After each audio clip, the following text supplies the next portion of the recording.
Alright guys, so today's video is going to be a little different than my normal ones. I'm going to just kind of ramble on while I'm checkering here and explain to you what makes up a good checkering pattern. And when I say that, I don't want to come off as that I can do a perfect checkering pattern or do a good one for even that matter, but I'm going to go through at least everything that's going through my head as I'm doing it and what I'm striving for. So checkering is one of those tasks that not many people know how to do anymore, and the people that do charge a lot of money because it is a very time-consuming process if done right. But anyways, so going on to what does the perfect checkering pattern look like? So the most obvious one that you're going to see a lot of people look for is overruns. And overruns are basically when a line, one of the cross hatches, extends past the border.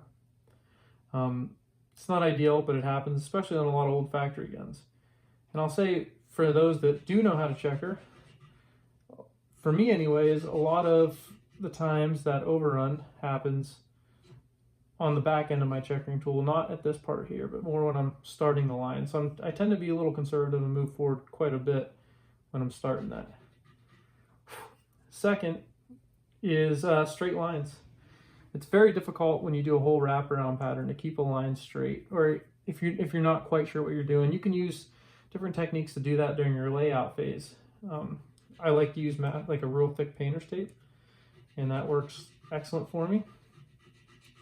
I guess I should preface with, all this with kind of telling you about the gun I'm checkering right now. This is a Sharps rifle that I built for my dad, and I've had it done almost all the way done for a while now, except checkering. I just haven't had the time to sit down and do it. So this is me finally getting to it.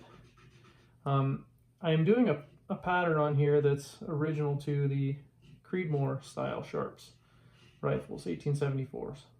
So I built the rifle when I was still working at Sharps as a stock maker. I did all the barrel work and the woodwork on it. I didn't make the receiver. We did do it. It was made in-house, but I didn't do it personally. And I didn't personally octagon the barrel because we had a machine that did that for us, and it did a really good job.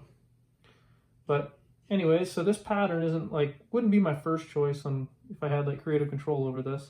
But this is what the original looked like.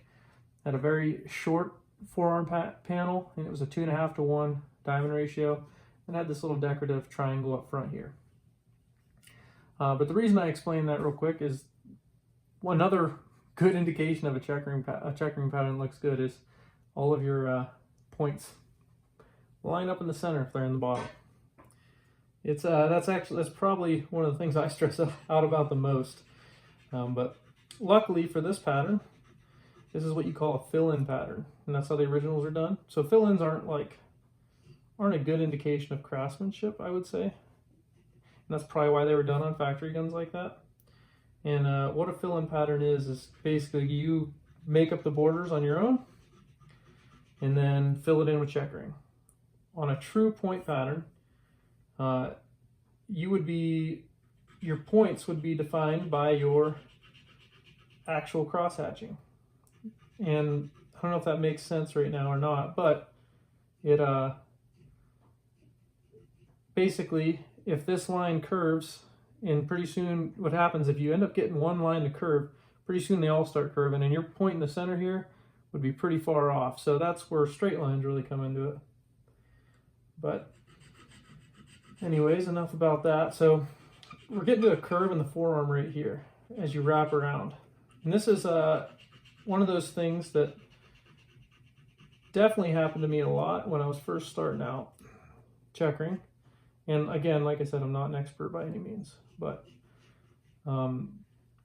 is when you're going up around here, you have the tendency to kind of checker, move it, checker, move it, checker.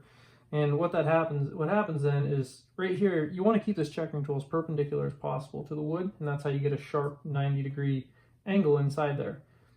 But if you're not rotating as you're going, you're going to be kind of working at an angle, And what you'll see when this happens is those checkering patterns right here and here on the edges. You see this a lot on pistol grips on rifles. The diamonds will just kind of look a little funky, and it's more than likely because of that. So another thing is the depth. This is what I'm doing right now. I've already cut the pattern, but the depth of checkering really matters. Like you don't want what we call shiners. So shiners are flat spots on the top of the diamonds. And at this point, there's a lot of them because I'm not anywhere near final depth at this point. I probably have 2 or 3 more passes on all the lines. But it does 2 things for you. One, it looks better that way, and inevitably those diamonds are going to get dented and flattened out with use. But starting out perfectly is a good is where you want to be, I guess, for me anyways, as when I'm doing a rifle. But it also, if all those lines, if there are no shiners, that ensures that all of your lines are at the same depth, and it just looks overall better.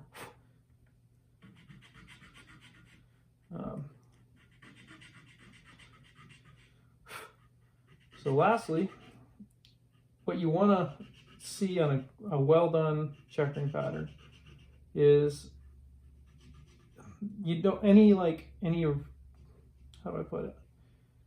Any damage that these diamonds incur throughout checkering, because eventually you're going to be going and your tail end of your tool will slide off the back and take off a diamond. You got to make sure it's repaired properly. And if I do that on this pattern, ideally I will not do that.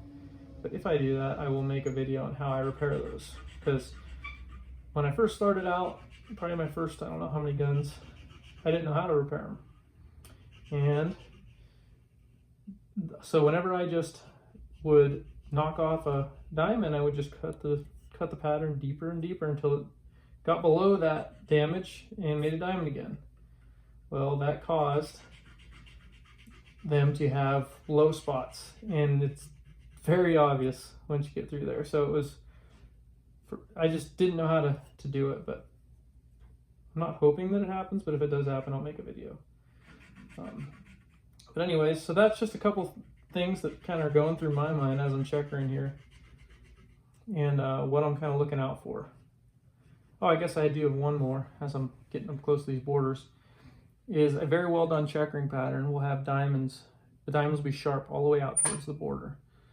You can see here, I haven't gone this way yet, coming from this direction, so I haven't been up to that point. That will all be done closer to the border. I always cut the border last, just for the sole fact of this gives me a smaller thing to aim at, so I'm less forgiving. And if I go a hair, like if I just nick the other side of that border, or the border line that I drew, it's not the end of the world, because that's going to be deepened and probably will get rid of it. So it's kind of a little bit of a protection thing for me too. But yeah, anyways, that's kind of what's going through my mind while I'm checkering. I'm sure I didn't hit all of them. I'm sure there's a lot more. If you have any other suggestions in the comments, and you do checker and have any advice for everybody, just please put it in the comments. But also, if there's any videos you guys would like to see about checkering, let me know. I'm not don't have the time to do like full production quality stuff, but I can definitely explain little things here and there that's helped me. And again, I am not the best in the world, never will be, but I can at least shorten the learning curve for anybody that has questions. For those of you that are interested in learning to do it, I have a couple articles on my website to kind of frequently asked questions I got from people. I kind of put it into a longer form so I wouldn't have to keep answering the same messages over and over again. But there's ones on there like kind of tips for getting started, as well as what tools do you need to get started. I'll link down to my website to those articles. But yeah, if you've made it this long, you might find those interesting. Anyways, thanks for watching.